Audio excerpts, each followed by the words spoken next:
Welcome, ladies, to the Real Estate InvestHER Show, providing inspiration, strategies, and insight to empower women investors to live balanced and financially free lives. Now, here are your co-hosts, Liz and Andressa. So on today's episode, ladies, we have Rebecca Moore. She's a multifamily syndicator with close to 3,000 doors under her belt and under management. What I think you're going to get a lot from today's episode is we go through how she's setting herself up for success in today's economy, in today's market, how she's underwriting deals, how she's getting creative on the financing side. And most importantly, we talk about asset management. What metrics, specific metrics, is she holding her property management partners, holding them accountable to? And we really go through what those are and then how she approaches it with her property managers. You're going to get a lot from today's episode, so stay tuned.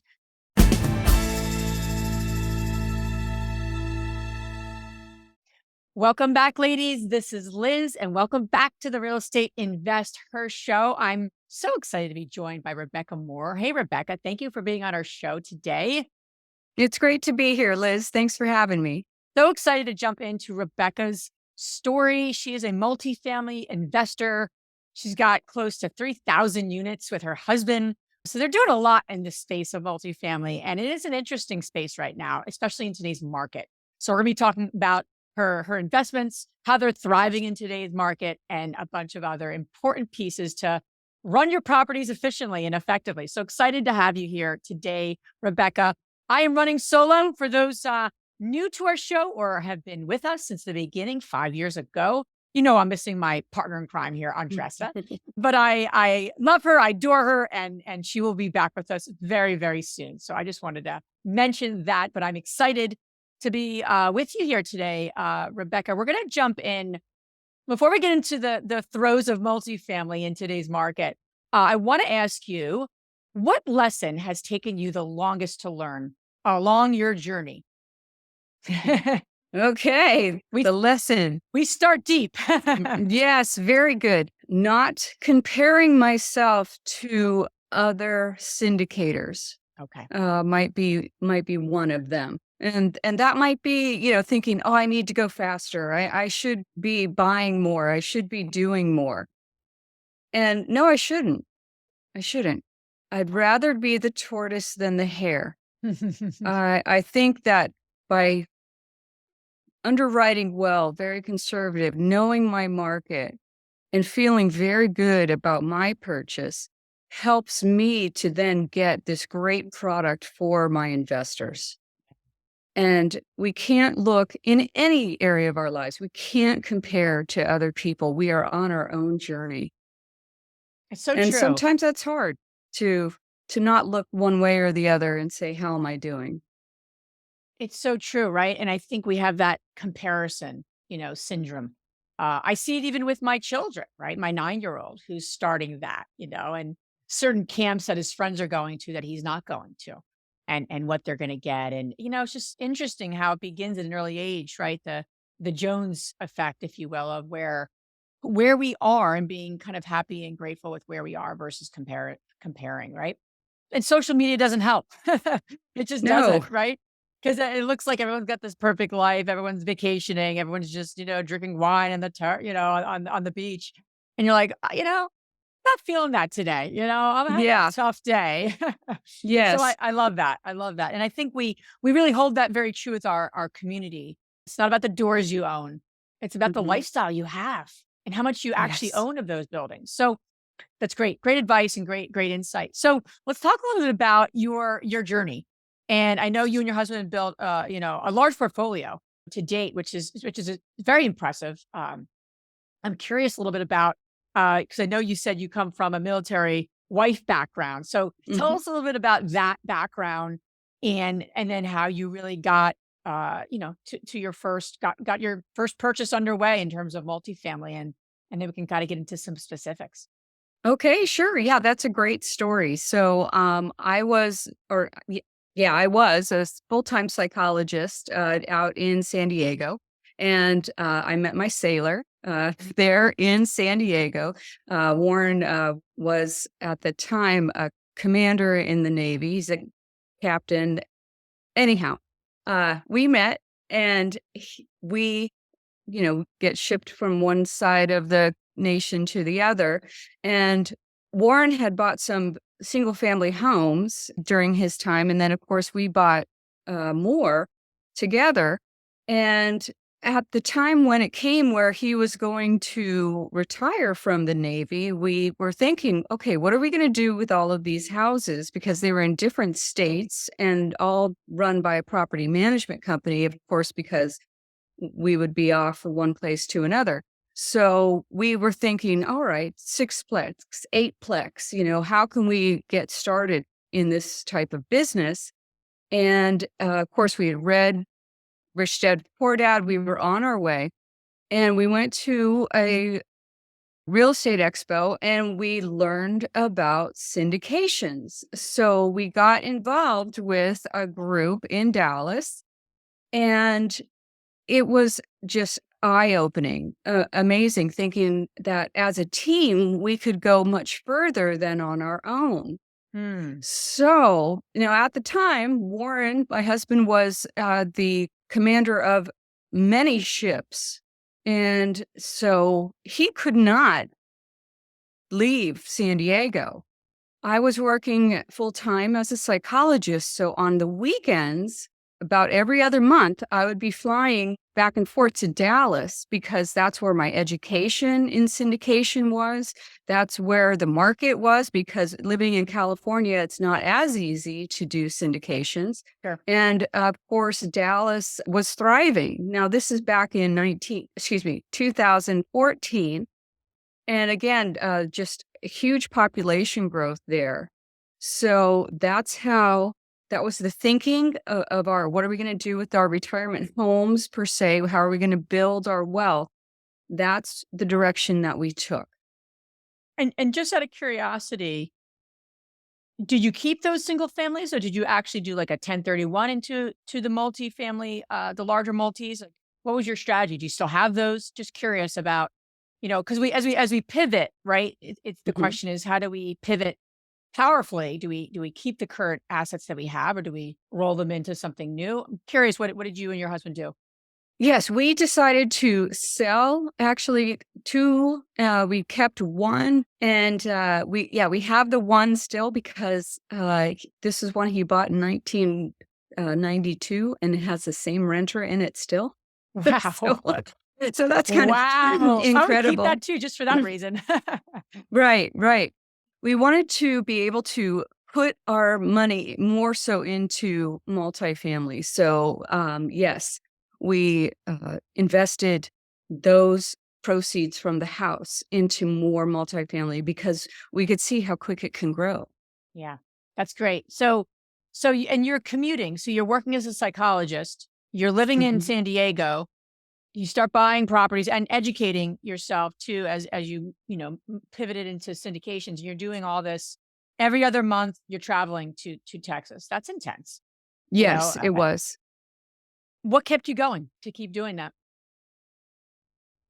First of all, the burning desire to have more, and I don't mean necessarily for myself, but growing up a lot like you have talked about, growing up with not so much scarcity mentality, that gave me the drive to be able to have more in my retirement for that sort of fear that am I going to outlive my money, et cetera. Yeah. So having to take care of that. But even more so, the group that I joined was such a great group with so many great people. It was like going to see my friends every other month. Yeah. And again, that burning desire to learn this business of syndication and get good at it. Yeah. I love that. And I love what you said. I want to just make a note of it. I wrote it down. With a team, you can go much further than you can go on your own. And Hmm. and we know that, right? We hear that, but it is so true, especially in terms of multifamily investing. It's just really tough to be, amazing at asset management, acquisitions, and raising money and working with investors. There's so many different roles to be effective in, and you need to be good in. It's hard to do it all yourself. And we learned that as well when we pivoted to small multis where we are kind of doing it ourselves. we really said, okay, we need some new partners. So I'd love to get to that with you. So let's do that. So you're commuting. Now you're starting to buy multis. What was that first multi that you bought, you and your husband? Was it with this group, or what was the first one you bought on your own? Let's ask that. Let me ask that one. Yeah, I would say actually all of ours have been, let's say, with our group. And there I met my first partner, Dustin Miles, and he was an engineer. Me being a social scientist, it was a perfect pair, so that he could teach me the underwriting. He already had plenty of experience, so I was able to be able to get under his wing Great. and get my first deal, which was in a place called Hurst, Texas, Hmm. in the Dallas area, 94 door, Hmm. uh, 1967 building, but it was great. It ended up to be a real little cash cow, and we turned it around with wonderful returns. But I was able to, again, have the help of that experienced partner to teach me to go along the way. But it wasn't easy. Again, it took me a good year and a half of underwriting, looking at properties, learning the process, learning the market, to then finally feel comfortable enough to hone in and put in the LOI, put down that hard money, which can be very scary, and Yeah. make the deal happen. Yeah. I love that. And it's funny because when we bought our first deal, our first it was a duplex, it was a 94 unit, Mhm. but it was a duplex. It took us a year and a half as well. And I think there's two things you said really helpful for everyone listening. As we're in the growth stage and we're learning and growing and we're taking that time to do that, there's two pieces of the puzzle, right? The market and then the asset class. And we have to be really clear on the time we're spending on those two pieces because they're both important, right? And you can apply the multifamily learning to any market, but you can also you can do the same with markets, like why that market and then how do you replicate that? We like workforce housing in, secondary markets. That's the kind of markets that we invest in. We're very clear on that. So if you're listening and you are a multifamily investor, you're looking to maybe get that larger property or break into maybe a larger, asset. The key is, how refined are you? How clear are you on what you're looking for? Market, geography, obviously market/geography, and asset class, and then type of asset class.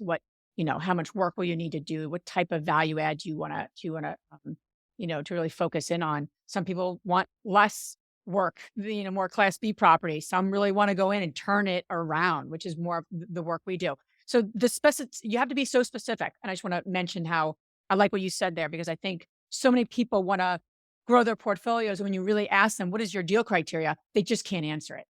Oh, any deal That that's just not going to work in today's environment, right? I don't know if you find the same thing, people looking to work with you. Absolutely. And to add on that, as a coach now for multifamily, that is one thing that I do for my students to make sure that they hone in on that criteria because everybody wants to get a deal, right? As fast as they can. Yep. However, having that criteria nailed down will help you to vet out the deals that you don't need to underwrite Hmm. Yeah. And who and can will help help you you? go faster. Yep. And who can help you, right? In terms of brokers.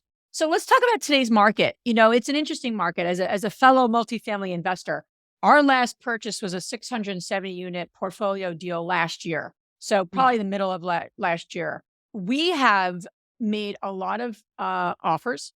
We have had a lot of kind of best and finals, and the prices are still high. And that is what our team is experiencing right now. And we're pretty seasoned syndicators as well. Been around a long time, so we have relationships. We know our markets. We're not dabbling. This is our business, and we're growing it. So curious to see what you're experiencing. In terms of just acquisitions. What are you finding, and what creative ways are you employing to find opportunities right now that are not overpriced?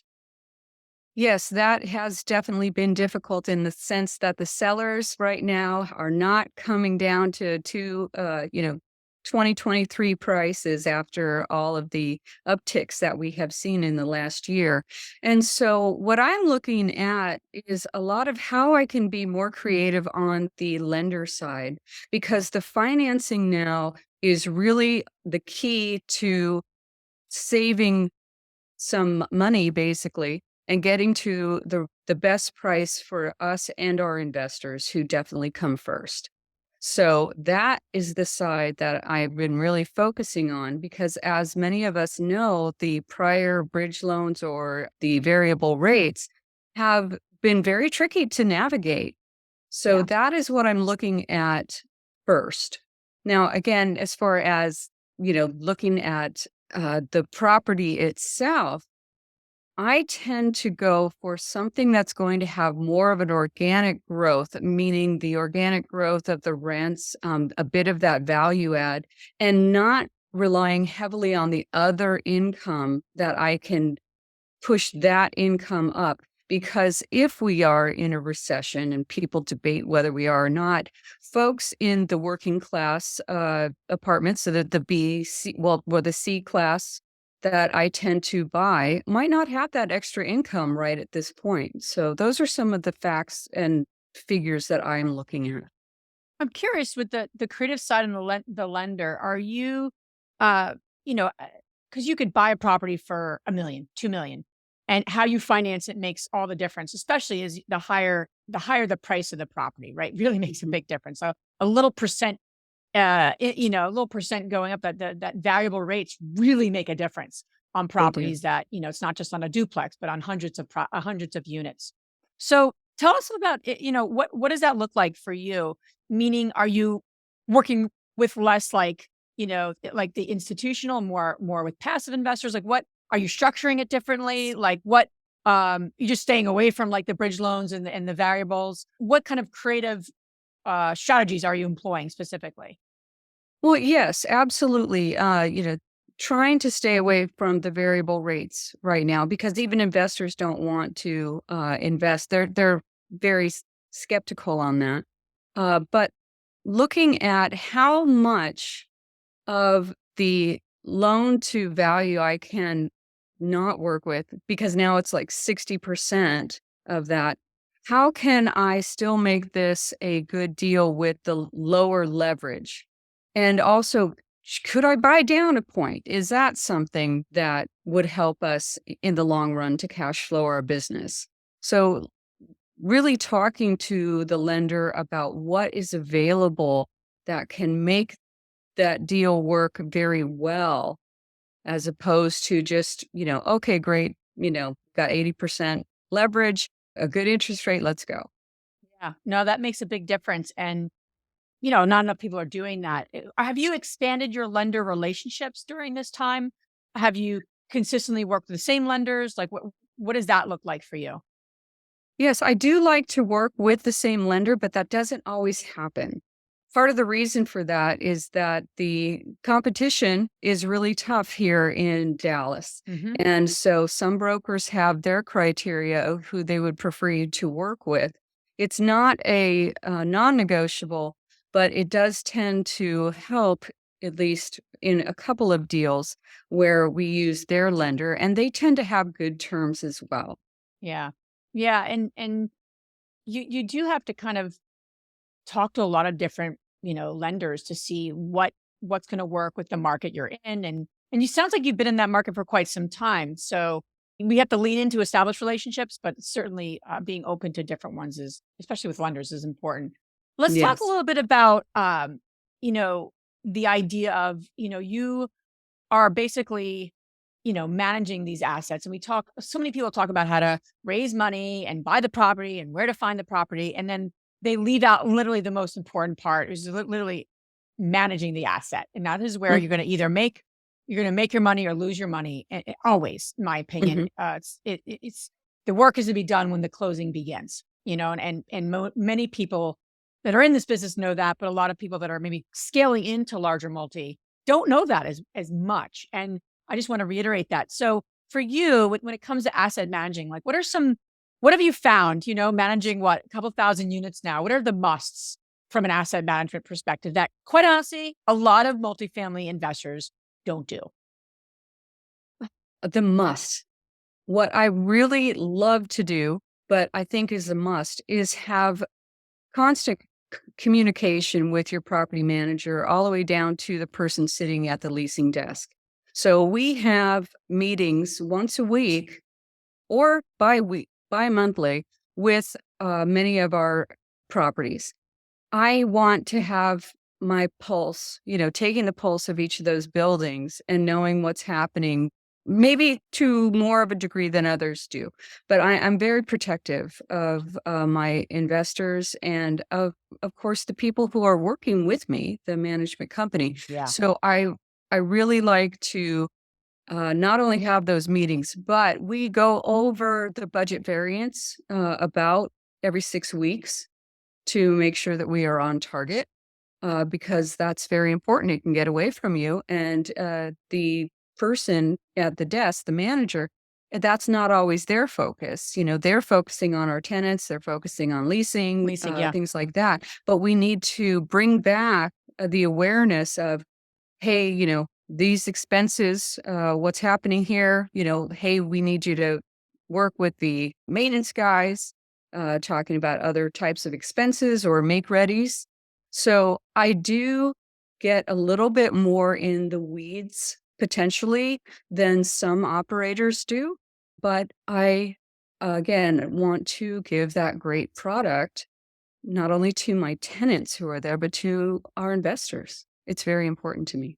Yeah, and that is very important. I think what you're saying too is really helpful is when you even when you have a property manager in place, they don't see what an owner sees. They're never going to, or they don't even have the same vision as you. So it's us, it's our role, right, as the owner, as the GP, as the operator, call it what you want, Mhm. depending on the size of the property, to really re-enroll the person that's the day-to-day manager ongoingly, because they are going to get so into what they are doing, leasing that unit, making sure the tenant is taken care of. And that's all very important work, but they may not be thinking about budget versus actual, right? Because ultimately, as you're running your assets, right, it's about the business plan. And Right. are you moving towards accomplishing what you set out to accomplish on that Mhm. building? And so, especially as you get into larger multifamily, because there's a business plan, and you're either on target or you're off target. So, and so that's so critical, right? I like that you re-engage the team, if you will. That's the day-to-day team. When you say pulse, what are other things besides budget versus actual that are kind of the other buckets that you really want to see what is happening in? Is it, occupancy, vacancy, what are those key metrics, if you will, that you're like, these are my musts. These are the things that I got to nab a pulse on, so we know if Mm. the ship is moving in the right direction. Right, right. And so I would tell you that right now, especially in these times, is definitely the occupancy and keeping up with my managers on what the perspective is 90 days out. Making sure that we have leases behind any sort of notice to vacate or evictions that we might have. I want to make sure that we have leases to back that up to keep the place in a higher occupancy. So we do look down the line. We look at what are the expiring leases 90 days out, getting those letters out to have the people come on in and renew their leases, or knowing who's not going to be leasing for the next year. And again, having the leads of new leases come in. Yeah. That is definitely a KPI for us so that we And can keep it occupied. I love that, and I think that's such an important part of, like, what's ahead, right? You're looking Yes. ahead. You're not looking obviously behind.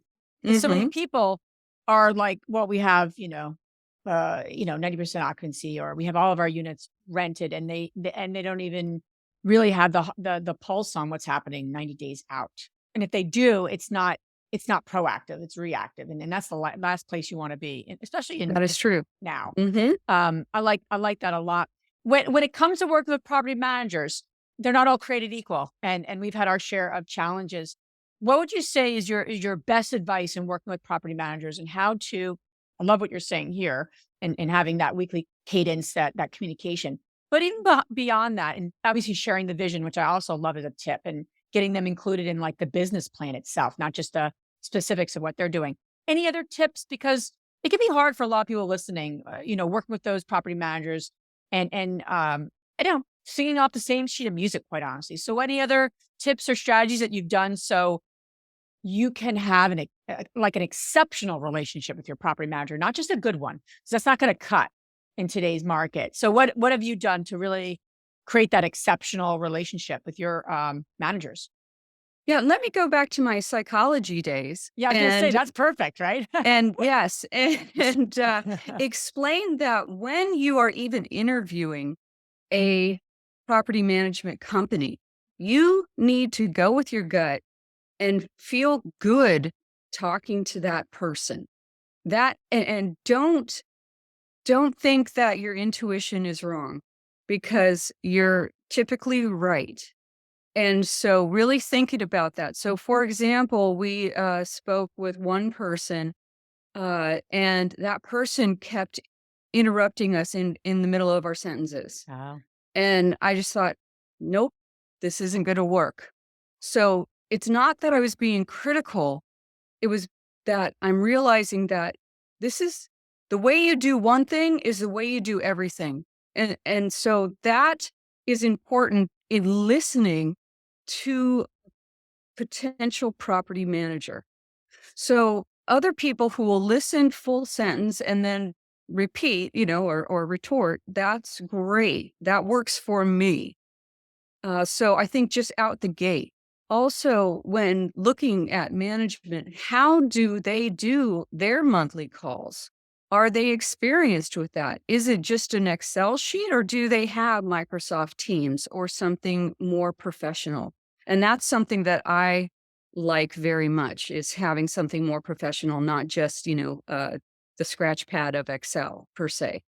So being on that same page is very, very important. Yeah, having a good rapport with that manager who is taking care of your property, because she's the heartbeat, she or he, who are there. Having a good working relationship with them, doing the best that you can. Having somebody energetic is also very, very important, because they are the first contact that people have at your building, and you want them to have a very good experience. So it is also true that, not bothering them too much over the weekend or nights. That I know has been critical in all of our experiences, that, if you're going to have an issue with your property management, do it during the week. They don't need this over the weekend. Yeah, certainly. So those are a couple of thoughts. Yeah, I love that, because it is so important that um, that the rapport gets established early on, and you also start to see what property managers work for certain buildings, because that does Yeah. impact, right? And it's like the building has its own brand Mhm. and has its own kind of personality, if you will, and it's so important. I know for us, we've had to let go of a couple property managers because they're almost like in status quo, where it's really a turnaround building. So them in another building that's just maybe, 95% occupied, and it's more of like in a maintenance mode, is a stable asset. They'd be great. But in terms of like a turnaround, and you need someone who's a little more aggressive, you need a little more of a, like you said, a lot of energy, and someone who's really going to push, right? Mhm. You may not need that in a maintenance stable asset, because then they're going to be all over the place. So again, what is happening in the building? What's the business plan in the building? And do you have the right property manager to match that business plan? That's the other question that we've had to ask. And you don't realize it all the time, because you're like, oh, they're a great property manager. Well, yeah, but where were they? Oh, they've been working for 10 years at a stable asset. And now you're buying a property that's 50% occupied. That's a little Right. different, right? So I love what you're saying. Absolutely. I love what you're saying. And it's something to keep in mind, right? To do the matchmaking game. I know we've been through Mhm. that. I know we've been through that. Rebecca, I love this. I think you've shared some great tips and great, food for thought, especially as we work with property managers, especially we position ourselves in today's market. and just what's really important, in terms of metrics and KPIs. So where can the ladies listening to learn more about you? Oh, great. Yes. You can find us at www.starboardequity.com, and that's STARBOARD equity, Starboard Equity. Oh, right here. Awesome. Good stuff. And that will all be in our show notes. And we're going to transition, Rebecca, to our fabulous 3 questions. So the first one is, what is the most transformational book that you have ever read? I would say The Power of Positive Thinking. I know that's an oldie, but a goodie. But They're all the oldies, or those the goodies, in really thinking about and taking control of your own mind and deciding what is going to go into this mind, you have the power to decide on what you're going to focus on and what you're going to listen to, and decide which way you're going to spin your own story. You can spin it negatively or you can spin it positively. We have a choice. Mm, And so when we take that control of our mind, we can do really great things. yeah, so important, so true. So what is the most powerful routine that you do to live financially free and balanced life? My routine has been that self-discipline to do the things I think that's important, that do the things that you don't want to do at least once a day. And whether that might be a workout one day, or whether it might be sitting at your desk one day, or whether it's going into an ugly apartment, you need to do maybe what you don't want to do. Because sometimes we can allow ourselves to not do those things, and that can become a bad habit as well. Yeah. So, yeah, getting up and doing what I might not want to do, but it gives me the freedom to do what I do want to do. Yeah. Yeah. So true. And then last question here, which women, famous or not, has inspired you the most? And that would be my Aunt Lorraine. She is amazing. She's a beautiful person who helped me to sort of build my self-esteem as a young girl, and to help me believe that I could do anything, that I could do things that I didn't believe I could when I was young or even as an adult. She is an amazing woman. That's So, great. We need those role models, right? And early in yes. our life. So, Rebecca, thank you so much for being on our show. Thank you for sharing your wisdom with our community and our listeners. And we appreciate your time very much. Well, thanks for having me, Liz. If you enjoyed this podcast and want to receive updates on our next interviews, go to our website, therealestateinvestor.com. There, you can subscribe to our show, become part of our investor community, and get updates on upcoming episodes. If you like our show, please share it with other women who would benefit. And don't forget to leave us a rating on iTunes. We'd really appreciate it. And as always, we encourage you to take one action as a result of today's show and put it into motion so you can live both a financially free and balanced life. Thanks for spending time with us. Ciao.